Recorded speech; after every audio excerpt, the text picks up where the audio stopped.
If you take this wrist, my 4-year-old could take this wrist and push it down. You just say "ow" when it hurts. No, I'm just I see. push it down a little Okay, bit. yeah.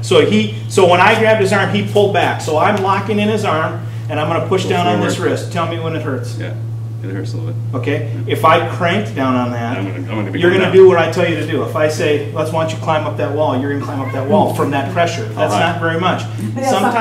Sometimes people will put their arm out when you go to grab for them. Okay. Well, then we're going to go like this. And if we wanted to, I can go up, and there's a little nerve right here, and I push on that, and I just say, "How about we go to the ground?" And as I put my body into it, you go, "Okay, we'll go to the ground." That's what we'll do. Did you feel it when I flexed up?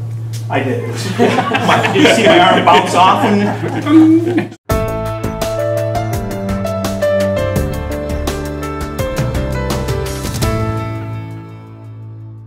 the goal here for the next 2 weeks is to talk about the use of force, how do we use force, why do we use force, where, when, all those pieces, and hopefully you walk away with a better understanding. So when you see the little snippet of whatever on TV, it often doesn't show you what happened before that snippet started, and that's really what you need to see in order to grasp this concept of force, is what led up to that. So we have a lot of different tools at our disposal, and we'll do whatever is reasonable and necessary to effect the arrest. But we first have to use what I call the magic words. We have to tell the person that they're under arrest. We have to let them know, what we want them to do. So we have to give them commands, tell them what we want them to do. A lot of times, again, we'll just give them a command and we'll deploy the weapon. You're under arrest. Turn around, put your hands behind your back, do it now.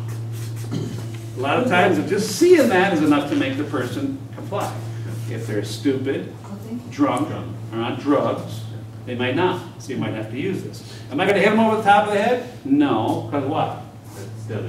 A big steel object can cause great bodily harm or death if I hit them in the head or the neck area. There's several different models of the taser. We use this one. It's the most versatile. It's the smallest. It's easy to hold on to. You can put a cartridge on the end here and a cartridge back here, a spare, and we carry them on our body like this. So when we're ready to use the device, like I said, if we can get in close to the person, we can just turn it on, activate it, pull the trigger, and push it against their body. That's called a drive stun. So it's similar to the old stun gun of old.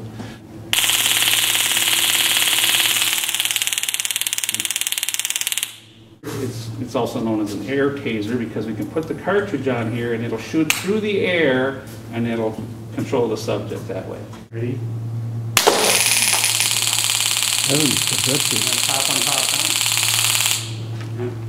It is horribly uncomfortable. I've done it once. I just as soon not do it again.